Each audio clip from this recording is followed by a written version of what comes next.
내가 이미 얻었다 함도 아니요 온전히 이루었다 함도 아니라 오직 내가 그리스도 예수께 잡힌 바 된 그것을 잡으려고 쫓아가노라.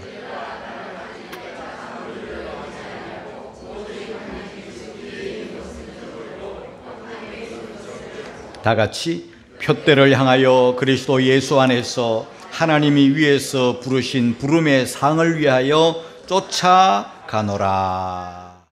우리의 신앙생활을 하나님의 말씀은 쉽게 비유로서 설명을 많이 해주셨습니다.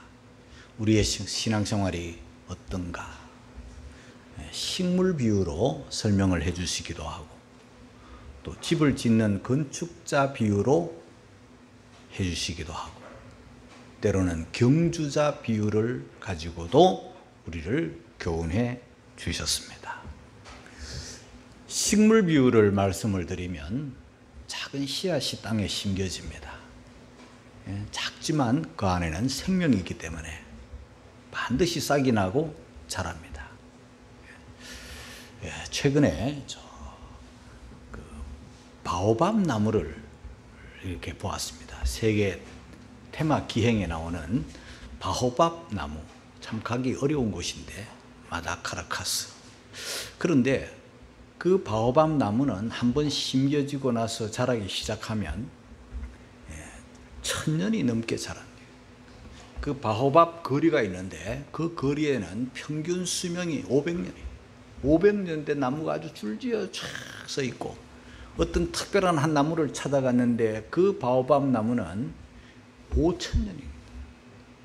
아이들이 그냥 동네 아이들이 다 몰려와가지고 바오밥 나무, 아이들이 손에 손을 잡고 바오밥 나무를 이렇게 둘러섰는데 13명의 아이들이 둘러서가지고 한 나무를 이루고, 그만큼 크고 높고 그 나무 안에는 막 수분을 어마어마하게 저장한 거예요.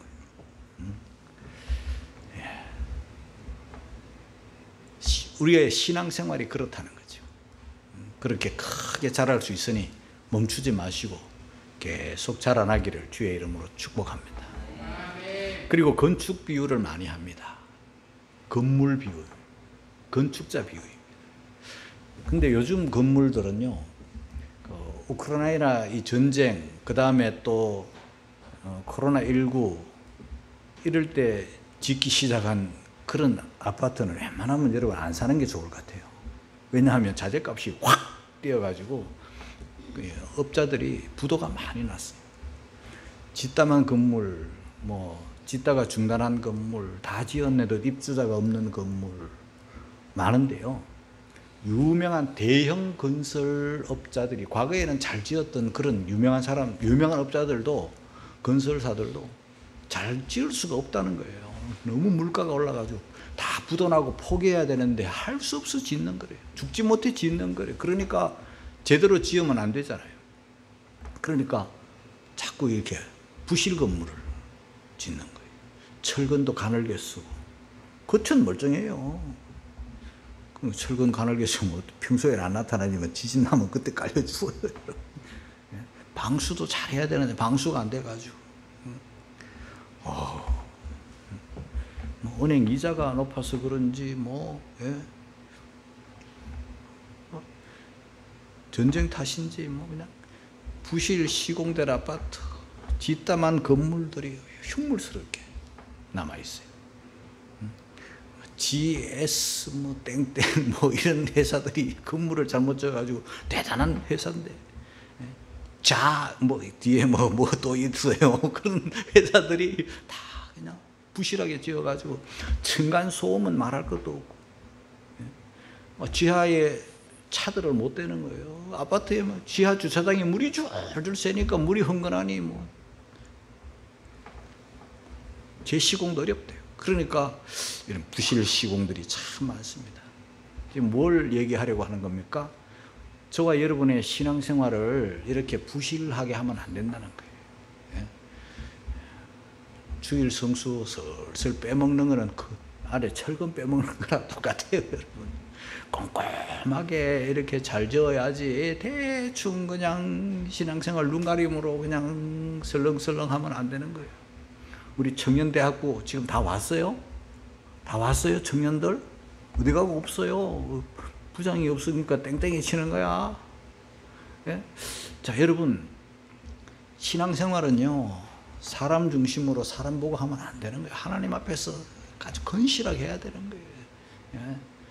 기초는 예수님이잖아요. 예수님 위에 다 제대로 기초를 하고, 그 다음에 지을 때도 아주 성경대로 집을 짓고, 우리 신앙생활을 그렇게 성경대로 살아야 된다는 거죠. 그리고 뭐 금이나 은이나 보석 같은 이런 값비싼 그런 재료로 지어야지 불로 공력이 나타나기 때문에 나무나 풀이나 짚이나 이런 걸로 쉽게 지으려고 하다 보면 나중에 공력이 다 불타버리고 주님 앞에 섰을 때 벌거벗은 그런 부끄러운 구원이 되겠죠. 그러나 이 건축자 비유에서 우리에게 가장 중요하게 가르쳐주는 말씀이 뭐냐 하면, 이미 건물이 시작이 되었고 아직 완공이 안 되었어요. 그러니까 이미 시작이 되었다, 아직 완공이 안 되었다. 우리의 신앙생활이 이미 출발을 했다, 아직 완성은 아니다. 그래서 오늘 설교 제목이 이미와 아직, 이런 말씀이 되겠어요. 자, 이미 제일 먼저 우리가 받을 교훈입니다. 이미. 우리 12절에서 가장 핵심 단어 이미 한번 찾아보시면서 같이 읽겠습니다. 다 같이 시작. 내가 이미 얻었다 함도 아니요 온전히 이루었담도 아니라 오직 내가 그리스도 예수께 잡힌 바 된 그것을 잡으려고 쫓아가노라. 이미라는 단어가 나옵니다. 우리가 예수 믿고 이렇게 신앙생활을 출발했다, 이미 출발했다, 이 말씀은요, 이미 내가 하나님의 은혜로 말미암아 구원을 받았다, 성도가 되었다, 하나님의 자녀가 되었다, 죄사함 받았다, 천국을 얻었다, 성령 받았다, 그런 뜻이에요. 하늘나라 시민권을 갖게 되었다, 이미 얻었다. 그러나 다 된 거는 아니다, 그 말이에요. 다 된 건 아니에요. 어린아이로 말하면 이미 출생했어요. 출생신고 끝났어요. 그러면 다 된 건가? 아니죠. 자라가야 할 일이 남아있는 거나 같은 말씀이에요. 사도 바울 다메섹 도상에서 주님을 만남으로 신앙생활이 시작이 되었습니다. 과거에는 형편없는 사람이었어요. 잘 몰라가지고 교회를 핍박하고 교회를 회방하고 예수 믿는 사람 괴롭히는 게 일이었어요. 그러나 주님을 만난 다음부터 예수님이 얼마나 귀한 분인지, 내가 받은 구원이 얼마나 소중한지 완전 180도 변해가지고 이제 주님을 목표로 살게 되었습니다. 이미 출발했다, 이미 구원받았다, 이미 하나님의 자녀가 되었다, 그 말이죠. 그러나 아직 온전히 이룬 것은 아닙니다. 그리스도 예수께 잡힌 바 된, 내가 그리스도에게 잡혔다, 그리고 잡힌 바 된 그것을 또다시 그 어떤 목표를 향하여 잡으려고 쫓아가노라. 신앙생활은요, 100m 달리기 선수, 달리기에 출전한 게 아닙니다. 여러분, 신앙생활은 마라톤과 같고, 마라톤 해봐야 42.195 잘 달리는 사람은 2시간 뭐 남짓하면 달려가는, 그것보다도 더 일생 마라톤입니다.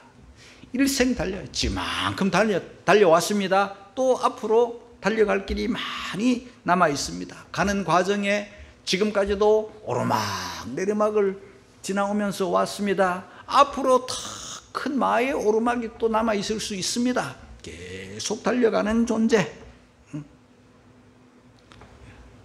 주님께 붙들렸어요.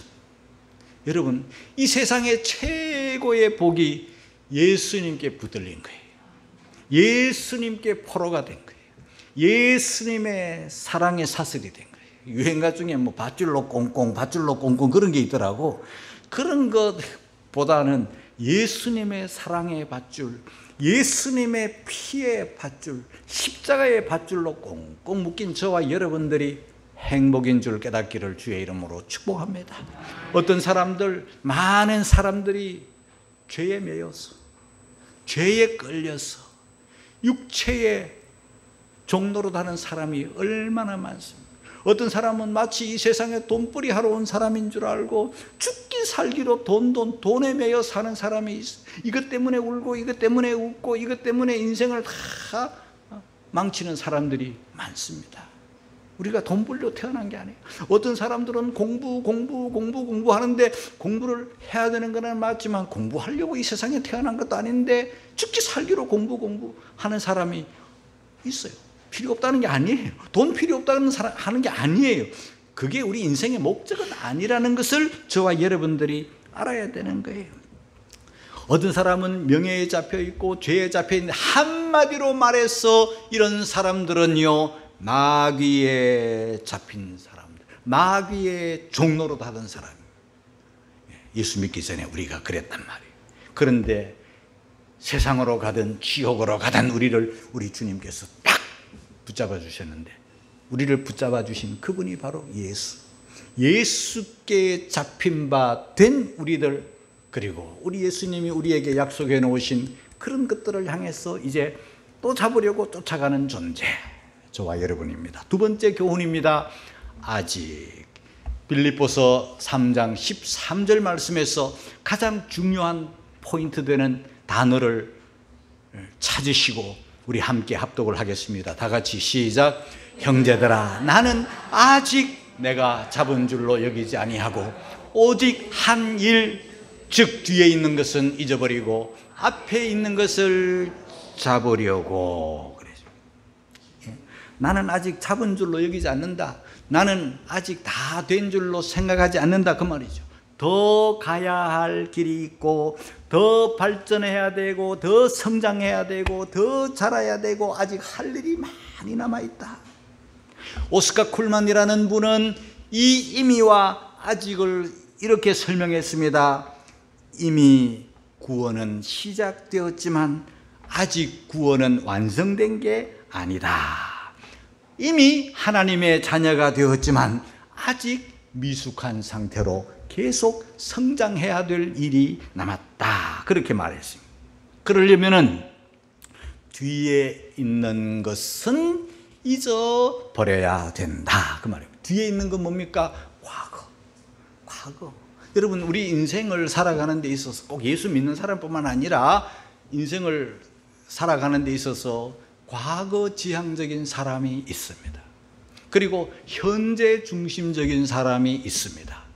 또 한쪽은 미래 지향적인 사람이 있습니다. 저는 이것을 운전하는 것으로 한번 비교해 보겠습니다. 운전대에 딱 앉아서 시동을 걸고 안전벨트 매고 딱 출발하면은요, 반드시 내 목적지가 있죠. 내비에 내 목적지를 치는 경우, 내 목적지가 분명히 있어야 차를 시동을 걸고 운전대에 앉았지 않습니까? 반드시 목적지가 있습니다. 그러면 그 목적지를 딱 입력해 놓고 이제 출발을 했습니다. 이미 출발을 했습니다. 이미 가고 있습니다. 교통법규를 지키면서 잘 갑니다. 불법하면 안 됩니다. 다 규정을 지키면서 이제 앞을 향하여 계속 달려갑니다. 그런데 앞만 보고 달려가지만 우리는 뒤의 것을 전혀 무관심할 수는 없는 거예요. 그래서 백밀러가 있는 겁니다. 좌우측에 사우드 밀러가 있는 겁니다. 그래서 우리는 가끔씩 이 밀러를 쳐다봅니다. 백밀러도 쳐다보고 다 쳐다봅니다. 왜 쳐다봅니까? 앞에 차가, 나는 100km로 가야 되는데 앞에 화물차가 50km밖에 안 갑니다. 그러면 내가 속도를 내야 되잖아요. 그러면 추월을 해야 돼요. 추월하려면 앞으로 가기 위해서 잠깐 사이드 밀러를 보는 거예요. 백밀러를 보는 거예요. 보려고, 뒤를 보려고 일부러 차를 멈추고 그럴 필요는 없죠. 또 보려고 내 몸을 돌려가지고 막 이렇게 지체할 수는 없는 겁니다. 그러다가 사고 나는 거예요. 잠깐 봅니다. 재빨리 봅니다. 그래서 안전을 확인을 하고는 또 앞으로 갑니다. 뒤를 돌아보는 목적은 앞으로 안전하게 나아가기 위해서 뒤를 돌아보는 거지, 뒤를 향하여 가기 위해서 돌아보는 것은 아니라 그 말씀이죠. 사랑하는 성도 여러분, 저와 여러분들은 이미 출발했습니다. 출발지로부터 이미 많이 멀어졌습니다. 그만큼 우리의 도착지, 목적지가 가까워졌다는 증거입니다. 열심히 가고 있습니다. 앞에 있는 것을 잡기 위해서입니다. 여러분들은 현실에 충실해야 되지만은 저와 여러분들은 미래지향적, 미래중심적으로 오늘을 사시기를 주의 이름으로 축복합니다. 전도서 7장 10절을 같이 읽겠습니다. 시작. 옛날이 오늘보다 나은 것이 어찌미냐 하지 말라. 이렇게 묻는 것이 지혜가 아니니라. 여러분, 저도 마찬가지지만 여러분도 과거 있죠. 젊었을 때 있습니다. 젊었을 때야 지금보다 훨씬 아름다웠고 건강했고 보기도 좋았죠. 그러나 우리 젊었을 때로 돌아갈 수는 없는 겁니다. 그렇죠? 그렇기 때문에 저와 여러분들이 옛날 잘 나가던 때, 나 왕년에, 옛날 대단하지 않았던 사람이 누가 있습니까? 옛날에 다 잘 나갈 때 있었고, 또 성공할 때 있었고, 한번 길났으면 사람들이 나를 다 쳐다볼 때도 있었어요. 그렇지만은 우리가 그 시절로 돌아갈 수도 없고 돌아갈 필요도 없는 거예요. 저와 여러분들은 미래, 앞을 향하여 전진해야 될 그런 사명이 있는 거예요, 여러분. 이스라엘 백성들의 약점이 뭔가? 애굽에서 나와 홍해를 건너 광야에 들어와서 가나안으로 가는데, 가나안을 바라보고 약속의 땅을 바라보고 젖과 꿀이 흐르는 땅을 바라보고 하나님이 나와 함께 하신다는 것을 믿는 믿음으로 가게 되면은, 지금 현재 고달프고 힘든 광야길이라도 소망을 가지고 가니, 힘이 나고 소망을 가지고 가니 와 하면서 감사하게 되죠. 그 소망을 가지고 가는 동안 잠시 우리가 애굽을 돌아보고 잠시 뒤를 돌아보면, 어이구 하나님 너무너무 감사, 홍해를 지났네요, 애굽을 나왔네요, 감사합니다. 감사하려고 보는 거예요. 그래서 애굽을 나와서 지금 가나안으로 가는데, 이스라엘 백성들의 약점이 뭔가? 목마르면 애굽을 돌아보는 거예요. 그 중에 가장 문제가 뭐냐면요, 애굽에서 뭘 대단했다고, 애굽에 뭘 자랑거리가, 애굽에서 뭘 대단하게 성공했다고, 애굽에 얼마나 저들이 부자로 살았는가, 애굽에서 고깃국 먹었는가. 광야에 고깃국물 어디 있습니까, 여러분? 하나님 주시는 만나 안에는요 온갖 영양소가 다 들어있어요. 가야 되기 때문에 거기서 국 끓일 시간이 어디 있고 국 끓일 재료가 어디 있습니까? 그렇기 때문에 거기서 농사 지을 수가 어디 있습니까? 맨날 가야 되는데, 구름만 뜨면 가야 되고, 구름기둥 불기둥 인도만 하면 가야 되는데, 언제 국 끓이고 언제 농사 짓고 언제 밥 지어서 먹습니까? 하나님께서 특수한 양식 만나를 주셨잖아요. 그 만나 안에는 온갖 사람이 살아가는데 영양소가 다 들어있는 만나예요. 기적의 만나잖아요. 제일 처음 먹어보고 우와 이게 뭐냐, 이게 뭐냐, 그게 만나라는 이름이에요. 이게 뭐냐, 그게 이름이에요. 만나. 그런데 그렇게 귀하게 먹던 하나님께서 단 한 번도 안식일 외에는 빠뜨리지 않고 주셨던 그 만나, 또 떡 살 사람 또 생겼네. 자, 그 만나, 여러분, 그 만나, 그것만 먹고도 하나님 감사합니다 이렇게 하면 되는데, 뭘 합니까? 애굽에서 고기 국물 왜 안 주냐, 그때를 그리워하는 거예요. 그때 과일을 얼마나 먹었다고 저희들이 말이에요. 지금 광야에 과일이 어디 있습니까? 여기는 참외도 없고 수박도 없고, 그 비참한 노예 생활 고생했던 거 기억 안 하고, 그때 하나님이 구원해 주신 그 은혜는 다 잊어버리고, 고기 국물 먹은 거 가지고, 과일을 몇 조각 먹었던 거 가지고 오늘 하나님 앞에 원망하는 거예요. 하나님께서 막 진노하신 거예요. 우리는 가끔 기도할 때 만나와 메추라기, 저는요 만나 주신 하나님은 감사하지만 메추라기 주신 하나님은요 우리가 그렇게 감사할 필요가 없어요. 왜냐?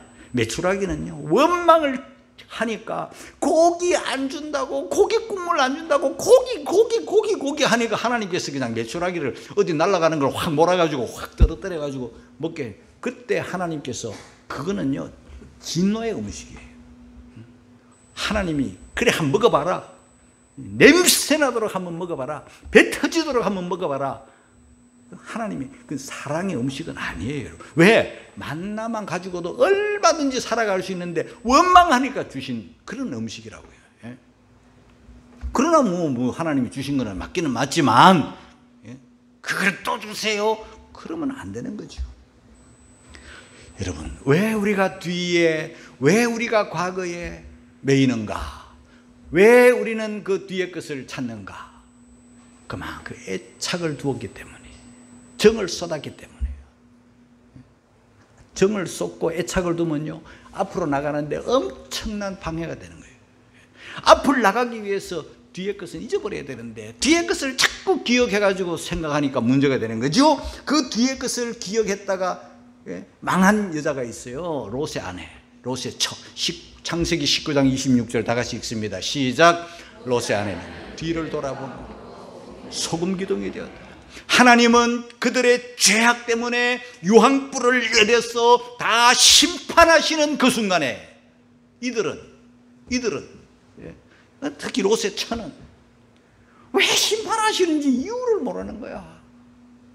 여기가 너무 좋은데 왜 하나님이 유황불을 내리셔? 여기가 좋은데 왜 자꾸 급하게 날 보고 나가라 그래? 천사가 왜 와서 우리들을 인도하는 거야? 하면서 끌려가는 거야. 할 수 없이 지금. 끌려가는데 마음은 어디에 있습니까? 애지중지하였던 자기의 과거에 매여 있는 거예요. 자기의 생활, 애착을 두었던 집, 애착을 두었던 자동차. 그때는 자동차가 없었습니다. 장롱, 그 값비싼 거, 그 보물, 우와, 날마다 닦고 쓸고 번질번질하던 거기에 마음을 썼던, 그게 불타니까 앞을 못 나가는 거예요. 그리고는 뒤를 돌아보는 거예요. 하나님께서 경고로 소금 기둥이 되게 해버려요. 불쌍한 얘기예요. 그 돌아보는 그 목, 요 한 행동이 그의 모든 것을 다 가르쳐요. 그 불신앙이 가르쳐요. 그 원망이 가르쳐요. 그건 과거 지향이 그 안에 다 들어있는 거예요. 목 하나 돌리는 이게. 자, 여러분, 저와 여러분은 오직 한 일, 이것을 추구하는 사람이죠. 내가 잡은 줄로 여기지 않는다. 오직 한 일, 뒤의 것은 잊어버리고 앞에 있는 것을 잡으려고. 오직 한 일, 뭡니까? 바로 예수 그리스도. 저와 여러분들은 예수 그리스도가 우리의 인생의 가장 소중한 오직 한 일이 되기를 주님의 이름으로 축복합니다. 우리의 비전, 오직 한 일, 우리의 목표, 오직 한 일. 예수 그리스도, 날 구원하신 예수, 날 사랑하신 예수, 떠나지 않고 나와 함께 하시는 예수, 그분이 저와 여러분의 오직 한 일, 인생의 최고의 목표가 돼, 표대가 돼, 표대. 그래서 세 번째 교훈입니다. 표대입니다. 14절입니다. 14절에서 가장 중요한 단어를 찾으시고 우리 다 같이 합독을 하겠습니다. 시작. 표대를 향하여 그리스도 예수 안에서 하나님이 위에서 부르신 부름의 상을 위하여 쫓아가노라. 표대 하면은요, 저는 그 반대말이 갈대예요. 갈대는 흔들흔들, 바람이 불면 흔들흔들, 이게 갈대예요. 갈대 신앙은요, 한 자리에 계속 머물러 바람 따라 흔들흔들. 신앙생활에 진보가 없는 거예요. 우리는 표대를 향하여 나아가야 되지, 갈대같이 자꾸 흔들리고 지자리에서 자꾸 이렇게 움직이고 그러면 안 되는 거예요. 목적을 가지고 가는 그런 사람이죠. 가다가 보면은 넘어질 때가 있어요. 우리가 두 발 가진 사람이기 때문에 왜 안 넘어집니까? 두 발 가진 사람이긴 넘어져요. 어떨 때는 내 발에 내가 치여서 넘어질 때도 있고, 돌뿌리에 치여서 넘어질 수도 있고, 남이 내 가는 걸음을 발 걸어가지고 태클 해가지고 내가 넘어지는 수도 있어요. 그러나 목표가 있고 표대가 있는 사람은 주저앉아 포기하지 않습니다. 또 일어납니다. 잠언 24장 16절 읽고 갑니다. 다 같이 시작. 대저 의인은 7번 넘어질지라도 다시 일어나려니와 악인은 재앙으로 인하여 엎드러지느니라. 여러분, 목표가 있고 표대가 있으면 넘어져도 또 일어납니다. 내가 못 일어나면 주님 앞에 손만 내밀면 주님이 또 내 손 잡아서 이끌어줍니다. 어린아이들이 태어나서 연약한 몸, 힘없는 몸이기 때문에 얼마나 방해가 많습니까? 별의별 게 다 아이들을 긁어쳐 넘어지게 만듭니다. 그러면 아이들이 한번 넘어졌다고 그 아이가 포기합니까? 아니죠. 엄마를 향하여 또 일어나는 거예요. 그러면서 성장하는 거예요. 어른이 될 때까지 수백 번, 수천 번 넘어졌다 일어났다를 반복하면서 우리가 앞으로 나가는 거예요. 한두 번 넘어졌다고 포기하면 안 된다 이 말이에요. 목표가 분명한 사람, 예수 그리스도가 저와 여러분의 목표가 된 사람은, 표대가 된 사람은 주저앉지 않습니다. 일어나기를 주의 이름으로 축복합니다. 이 땅에서 아무리 성공하고 이 땅에서 아무리 큰 업적을 남겨도 미래가 없는 사람, 목표가 없는 사람, 소망이 없는 사람들은요 불쌍한 사람이에요. 칼 마르크스라는 사람은요 이 공산주의 사상을 퍼뜨린 사람이에요. 공산주의 사상을 퍼뜨린 사람인데 수많은 사람들에게 강연을 하고 또 수많은 사람들에게 설득을 하고 자기 사상, 자기 주장을 말한 사람인데 마지막 임종시에 한여가 다가와서 1883년 3월 14일 우리 딸하고 생일이 똑같구만. 이 사람이 죽은 날. 근데 한여가 마지막으로 하실 말씀을 좀 해주세요. 남겨놓겠습니다. 이러니까 시끄러워! 나가! 이게 그 사람의 마지막 말이에요. 여러분 그러면 안 되겠죠. 할 말이 없는 거예요. 시끄럽다. 나가. 불쌍한 사람이죠. 나폴레옹도 대단한 사람입니다. 그렇지만은 마지막 죽을 때 그는 나는 불행했다. 그게 그의 마지막 말이에요. 사르트라고 하는 실존주의 철학자, 프랑스의 소설가, 80년 3월 대단한 사람이었지만은 그는 죽을 때 3개월 동안 한 달 동안 발악을 하면서 소리 지르다가 마지막 비참함을 남기고 죽었습니다. 그런 죽으면 안 좋죠, 여러분. 난 안 죽어. 난 왜 죽어? 이런 사람이 되어서는 안 되는 거예요. 우리는 그 죽음의 날을 향하여 가고 있는 사람이에요. 죽음은 내 인생의 사명의 종착지예요. 목표를 향해서 가고 있는데 그 목표에 도달하면 감사함으로 하나님 앞에 가야 영원한 천국이 있지 않겠습니까? 그래서 부름의 상을 위하여 쫓아가노라. 상이 있으니까 이 가는 길이 행복한 거예요. 우리는 믿어야 됩니다. 무엇을? 하나님의 살아계심과 그 다음 두 번째, 하나님께서 잘 달린 사람에게, 사명을 잘 감당한 사람에게 상 주시는 이 심을 믿어야 할지니라. 할렐루야. 쫓아가노라. 12절에도 쫓아가노라. 14절에도 쫓아가노라. 두 번 있는데 제가 여기서 강조합니다. 오늘 결론입니다. 쫓아가노라. 이게 뭔가? 쫓아간다는 말을 언제 쓰는 말인가 하면은요, 디오코라는 말이에요. 헬라어로 디오코, 쫓아가노라. 디오코는 어떨 때 쓰는 말인가 하면은 사냥꾼이 곰 사냥하기 위해서 곰을 찾아서 나갑니다. 곰이 우리 눈앞에 늘 보이는 게 아니단 말이에요. 곰을 찾아서 곰 사냥하러 나가는 사냥꾼이 뭘 봅니까? 앞에 곰은 없어요. 곰은 안 보여요. 그렇지만 포기하지 않습니다. 없다고 낙심하지 않습니다. 뭘 봅니까? 곰은요, 발자국을 남기는 거예요.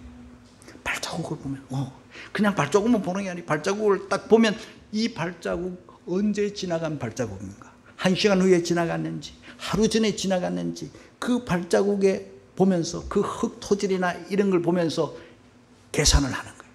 그리고 또 곰은 지나가서 배설물을 남겨요. 그 배설물, 곰의 배설물 그냥 보고 지나가지 않습니다. 보는 거예요. 1시간 전에 지나갔구나, 아니면 하루 전에 지나갔구나. 그 배설물을 만져보고 냄새 맡아보면서 곰이 지나가고, 곰의 방향을, 그리고 또 곰이 등 긁을 때 나무에 곰털이 묻어있는 거 다 봅니다. 예? 나무 긁은 자국을 봅니다. 이러면서 추적을 하고 계속 추적을 하다 보면 언젠가는 곰을 만나게 되는 거예요. 그때 쓰는 용어가 디오코, 끝까지 목표를 향하여 사냥꾼이 달려갈 때 쓰는 말. 여러분, 저와 여러분들도 신앙생활을 이만큼 했으면 됐지 뭐. 나 권사 땄는데, 나 장로 됐는데, 나 목사인데 이러면서 가만히 있으면 안 되고 계속 전진, 쫓아가는 여러분이 되시기를 주의 이름으로 축복합니다. 누가복음 9장 62절입니다. 다 같이 시작. 예수께서 이르시되 손에 쟁기를 잡고 뒤를 돌아보는 자는 하나님의 나라에 합당치 아니하니라 하시니라. 뒤를 돌아보면 앞으로 못 가고 자꾸 이렇게 흔들흔들 갈지자가 되고 나중에는 목표에 이르지도 못하고 사고가 납니다. 오늘날 성도들 중에 교회 생활 조금만 이게 습관이 된 이걸 가지고 다 한 줄로 생각하면 안 되고 계속 전진하기를 주의 이름으로 축복합니다. 어떤 마음으로, 어떤 자세로. 저는 복음성가 하나를 여러분들에게 소개하고 마치겠습니다. 어떤 복음성가가 내 입에서 나올까요? 네. 내가 주인 삼은 모든 것 내려놓고 내 주 되신 주 앞에 나가 내가 사랑했던 모든 것 내려놓고 주님만 사랑해. 주 사랑 거친 풍랑에도 깊은 바다처럼 나를 잠잠케 해. 주 사랑 내 영혼의 반석, 그 사랑 위에 서리. 내가 주인 삼았던 게 한두 가지가 아니에요. 두 주인 우리는 섬기려 하고, 세 주인, 네 주인, 다섯 주인 섬기려 하고, 그 중에 주님 또 5가지, 6가지 중에 한 주님, 이거는 신앙생활 아닙니다. 반드시 그런 사람 실패합니다. 두 주인 섬길 수 없나니. 전에는 내가 세상 주인, 사람 주인 섬기고 살았지만 이제는 주님 한 분. 전에는 이것도 저것도 다 사랑하고 주님도 그 사랑하는 것 중에 하나로 살았지만 이제는 다 내려놓고 주님만, 날 구원하신 주님만 우리의 목표가 되고 표대가 되고 목적이 되기를 주님의 이름으로 축복합니다.